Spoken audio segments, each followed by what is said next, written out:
बच्चों, good morning. तो आज हम अपनी जो सीरीज चल रही है पेपर सॉल्यूशन की 2023 पेपर 1 उसका कुछ क्वेश्चंस है, क्वेश्चन नंबर 21 से लेकर क्वेश्चन नंबर 25 तक।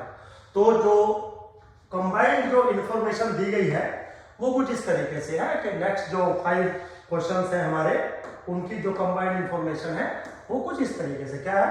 The PDF of bivariate normal distribution is given by this one. तो बाइवेरिएट नॉर्मल के बारे में आपको थोड़ा सा जानकारी होगी, थोड़ा सा आज हम जानकारी करेंगे। वो दिया है और कुछ क्वेश्चंस आपसे पूछे गए हैं। क्वेश्चंस अभी रिप्रेजेंट नहीं कर रहा हूं, बिल्कुल सिंपल सी पहले कुछ बातें करेंगे क्योंकि क्वेश्चन जो पूछे गए हैं वो बेहद आसान है। चाहे तो आप देख सकते हैं क्वेश्चन भी, मतलब ऐसा कोई टिपिकल टास्क नहीं है, ऐसे कुछ क्वेश्चंस है। What is the value of expectation of x plus expectation of y plus 3? What is the value of 23 bracket variance of x plus variance of y? तो ये सिंपल कुछ क्वेश्चंस है। इनके लिए थोड़ा सा एक बार बेसिक आइडिया हमें ले लेना जरूरी है।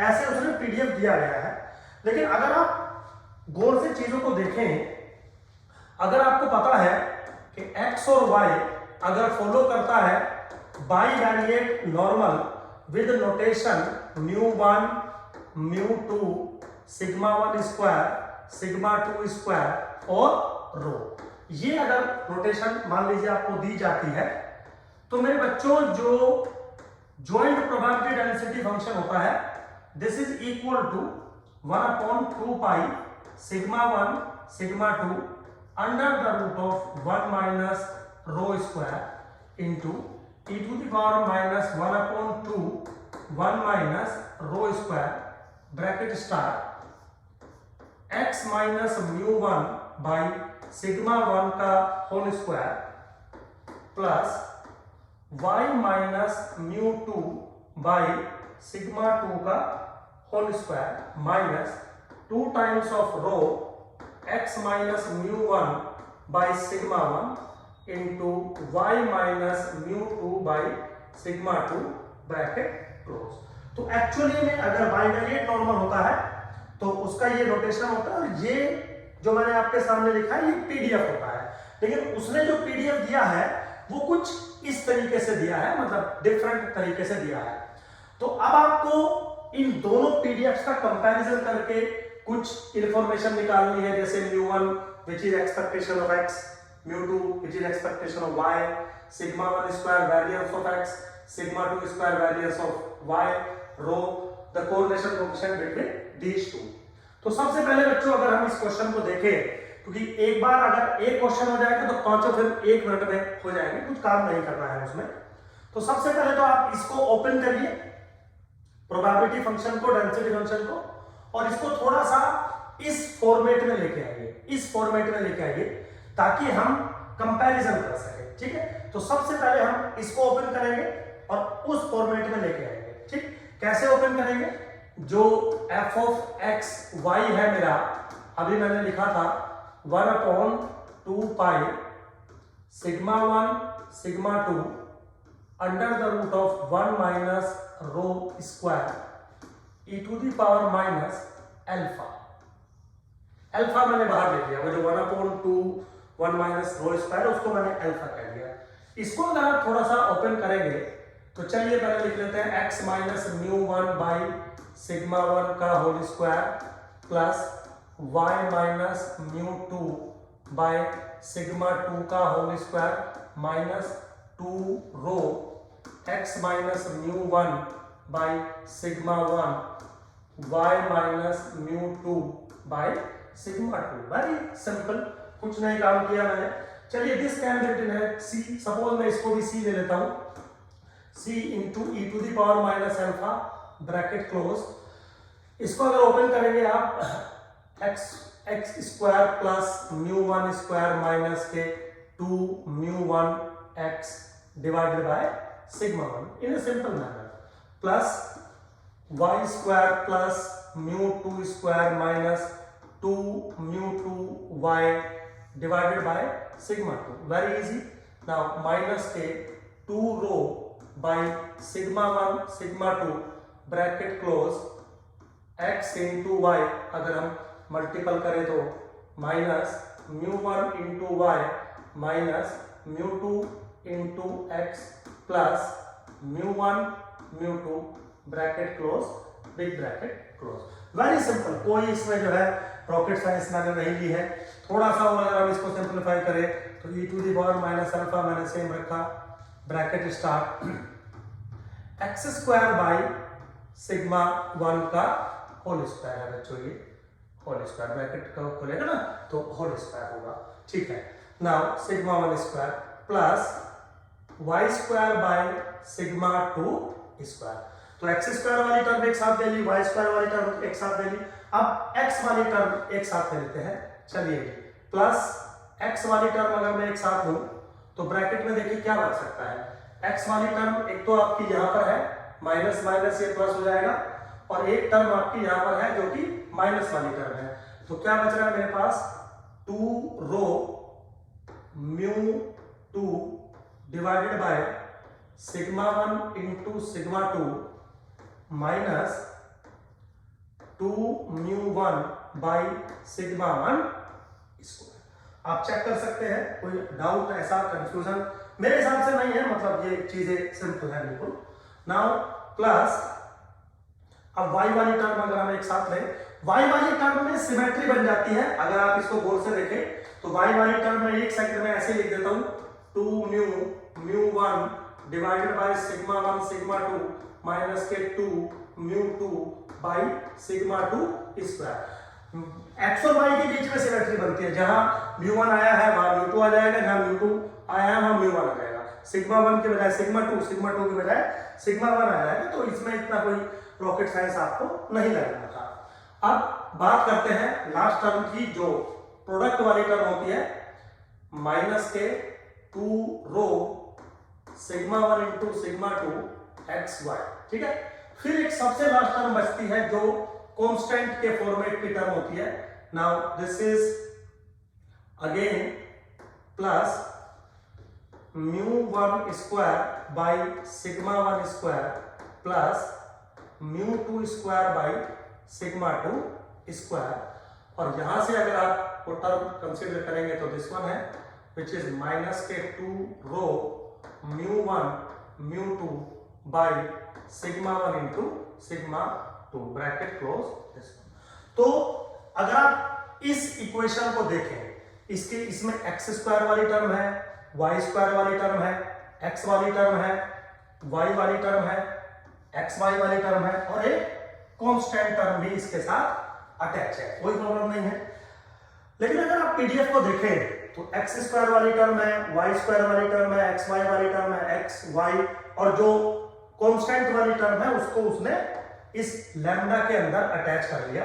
अगर हमें नीड पड़ेगी तो हम यहां से उस कांस्टेंट वाली टर्म को जो है लेके आ सकते हैं। चलिएगा, फिलहाल हमें कोई नीड नहीं है। अब हम क्या करेंगे बच्चों, कंपैरिजन करेंगे। देखिए अभी आप कांस्टेंट वाली टर्म को हम नहीं टच कर रहे हैं, आप सिंपली यहां पे जाइए, अल्फा तो बाहर है नहीं, एक्स स्क्वायर का जो कोफिशिएंट है e to the power minus 2x square, तो एक्स स्क्वायर का जो कोफिशिएंट है वो 2 है।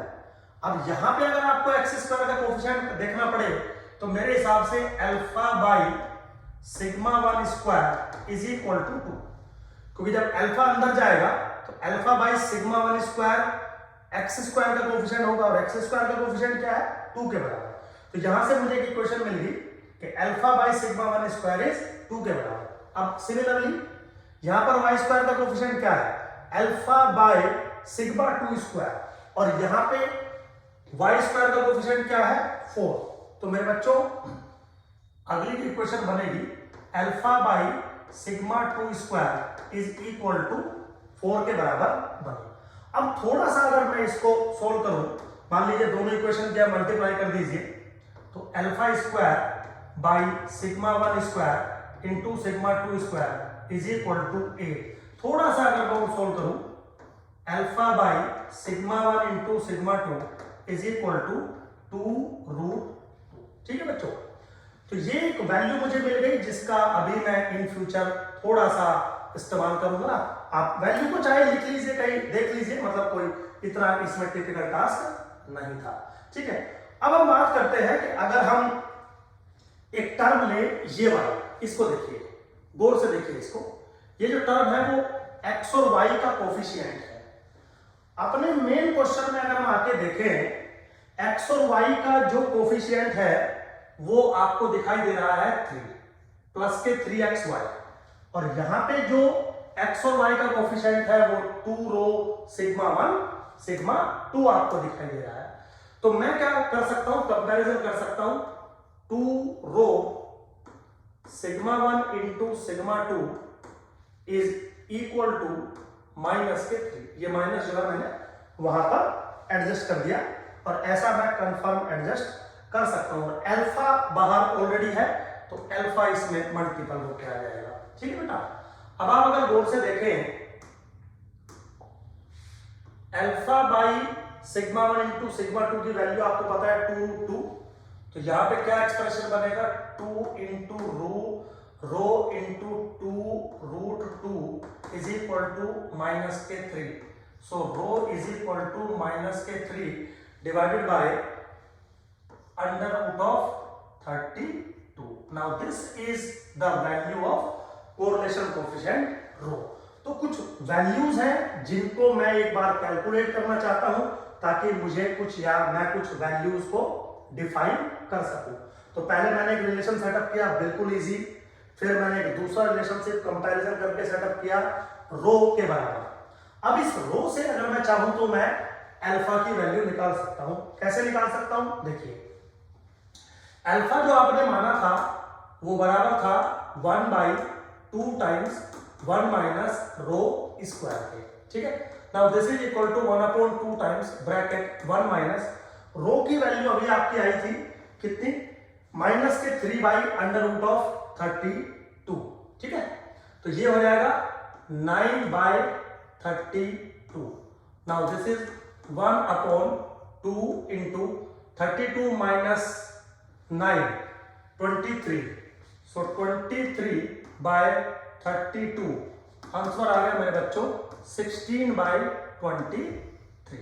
तो क्या हुआ, अल्फा की वैल्यू मेरे पास आ गई, वेरी सिंपल 16/23। राइट। अब अगर आप थोड़ा सा गौर से पीछे की तरफ देखें और देखिए हमें क्या करना है, वेरी सिंपल क्विकली वे में इसको सिंप्लीफाई करना है। फटाफट जो वैल्यूज है पैरामीटर्स की उनको कैलकुलेट करने की कोशिश करनी है। ठीक, अब आप गौर से जरा एक बार इस इक्वेशन को देखिए, वेरी सिंपल। यहां से एक सेकंड में मुझे वेरिएंस ऑफ एक्स कैलकुलेट होता हुआ दिखाई दे रहा है। क्या वैल्यू है, थोड़ा सा अगर आप देखेंगे क्या वैल्यू है मेरे बच्चों, वैल्यू है very simple alpha upon sigma 1 square is equal to 2 के बराबर था। तो यहां पे sigma 1 square is equal to what, alpha by 2, और अल्फा मेरा कितना आ रहा है 16/23। इसका मतलब 16/2 इंटू 23 यानी कि 8/23। तो सिग्मा 1 स्क्वायर इज 8/23।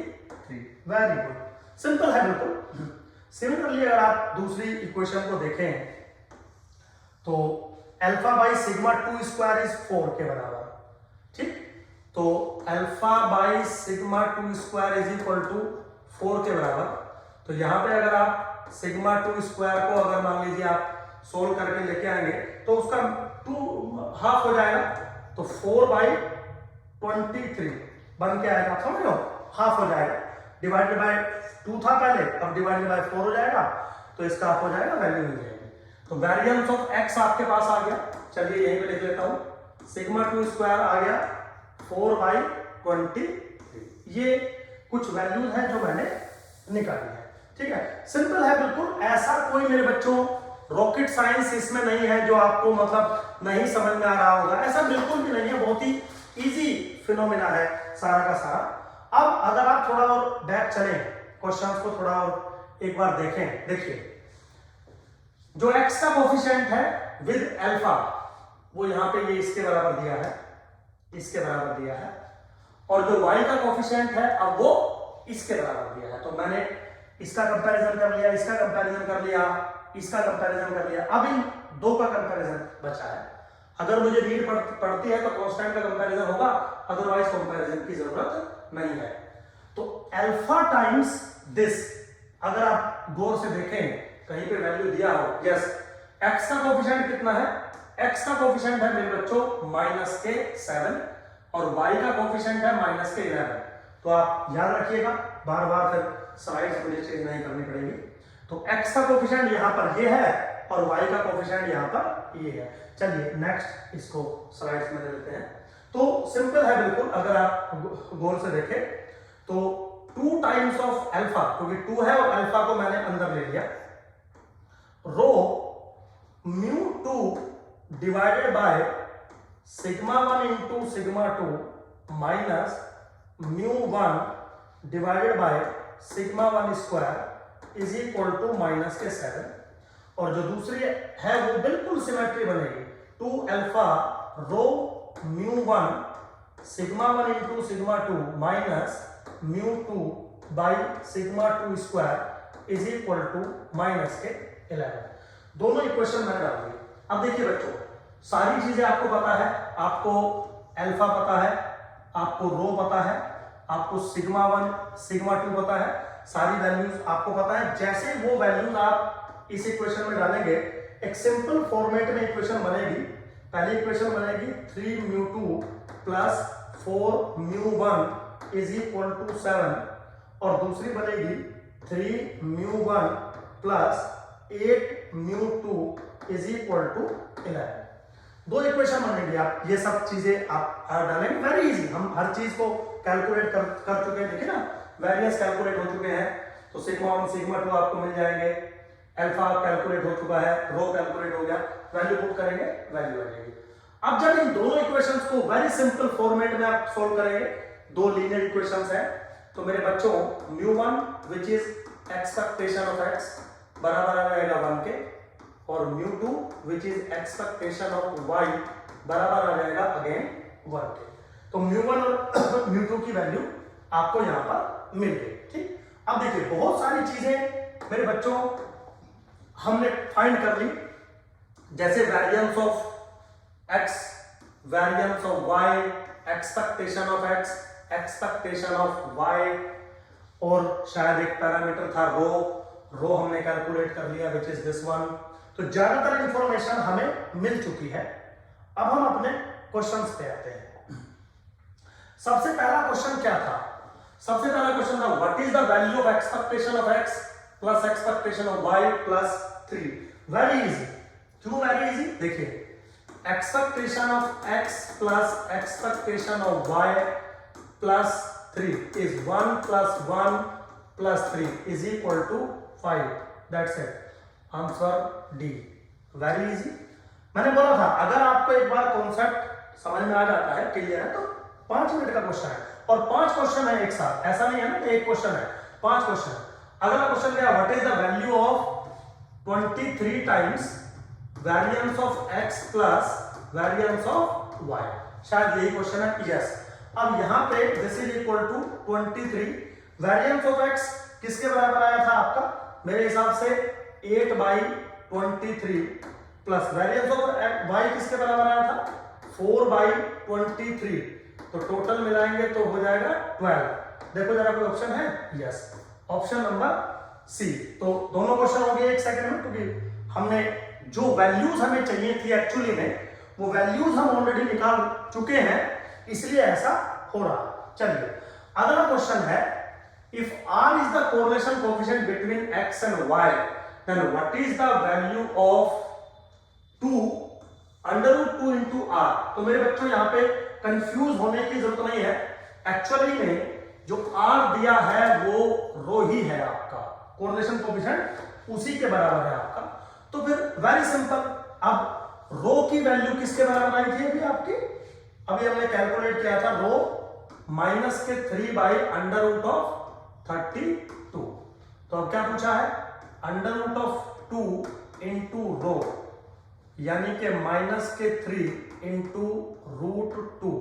इसको देखें, मेरे हिसाब से 4√2 कैंसिल आउट, कितना हो गया? -3/4। देखो जरा, -3/4। A option is the correct answer. Very simple, कोई ऐसा रॉकेट साइंस नहीं है बच्चों। चलिए आगे चलते हैं।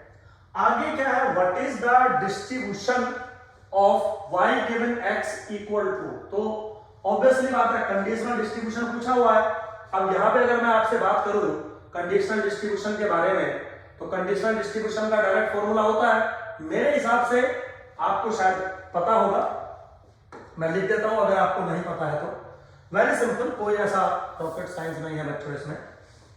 कंडीशनल डिस्ट्रीब्यूशन मींस अगर x, y फॉलो करता है bivariate normal μ1 μ2 sigma 1 square sigma 2 square rho, तो मतलब बहुत सारे कंडीशन होते हैं, वो आप मार्जिनल भी नॉर्मल को फॉलो करता है, उस पर नहीं जा रहा हूं क्योंकि मुझे सिर्फ कंडीशनल से मतलब है। y given x is equal to x, एक वन डायमेंशनल रैंडम वेरिएबल ही बनेगा, फॉलो करेगा नॉर्मल जिसका मीन होगा μ2 plus rho times sigma 2 by sigma 1 bracket x minus μ1 comma sigma 2 square 1 minus rho square. ठीक है बच्चों, ये लिख दिया मैंने। ऐसे ही x गिवन y करता तो मैं हिंट दे चुका हूं आपको, μ1 के प्लेस पे μ2, सिग्मा 1 के प्लेस पे सिग्मा 2 और x के प्लेस पे y। लेकिन y गिवन x पूछा है तो मीन बनेगा इतना और वेरिएंस बनेगा इतना। अब ऑप्शन देख लेंगे, जैसे भी होगा हमें कोई इशू नहीं है। तो एक बार मीन चेक कर लेते हैं क्योंकि चारों के मीन डिफरेंट है, तो जिसका मीन सेट हो जाएगा उसी पे काम कर लेंगे हम। तो चलिए चेक कर लेते हैं, μ2 plus rho into sigma 2 by sigma 1 x minus μ1, इसकी वैल्यू हम चेक कर लेते हैं। μ2 की वैल्यू थी 1 प्लस, और रो की वैल्यू बच्चों कितनी आई थी अभी, चलिए मेरे हिसाब से अगर आप पुट करेंगे रो की वैल्यू, एक सेकेंड, रो की वैल्यू आई थी माइनस के 3 बाई रूट 32, तो माइनस के 3 बाई अंडर रूट ऑफ 32, और सिग्मा 2 इंटू सिग्मा 1 की वैल्यू अगर आप चाहें तो कहीं ना कहीं मैंने जरूर कैलकुलेट की होगी, सिग्मा 2 बाई सिग्मा 1 वैल्यू आएगी 1 बाई रूट 2, आप चाहो तो कैलकुलेट कर लेना, x माइनस 1। ठीक है, इसको सिंप्लीफाई करोगे वैल्यू आएगी 11 माइनस के 3x बाई 8। ठीक है, तो मीन इतना होगा। अब अगर आप गौर से ऑप्शन में देखें तो मीन सिर्फ एक ही ऑप्शन में ऐसा है, समझ रहे हो, तो A option is the correct option. Very easy, बस आपको क्या पता होना चाहिए कि अगर एक्स वाई बाईवेरिएट को फॉलो करता है तो कंडीशनल इसको फॉलो करेगा। ये छोटे छोटे फॉर्मूले हैं जो आपको याद रखने हैं बच्चों। ठीक है, वेरी इजी। चलिए खैर आगे चलते हैं, थोड़ा सा टाइम ज्यादा नहीं लगाते वीडियो पे। वो कह रहा है कि एक्सपेक्टेशन ऑफ एक्स इज μ1, ठीक है, वो सिंपल नोटेशन है। Then what is the value of 2 pi f of this one. ठीक है, ये वैल्यू चाहिए, मतलब 2 पाई का मल्टीपल करना है और जो डेंसिटी फंक्शन है x के प्लेस पे μ1 डाल देंगे, y के प्लेस पे μ2 डाल देंगे, तो वैल्यू क्या मिल जाएगी, ऐसा उसने हमसे पूछा। ठीक है, देखिए थोड़ा सा अब मैं आपका 1 मिनट का समय लूंगा इसके लिए, थोड़ा सा पीछे चलते हैं एक बार, बिल्कुल स्टार्टिंग पे जहां पे हमने क्वेश्चन दिया था।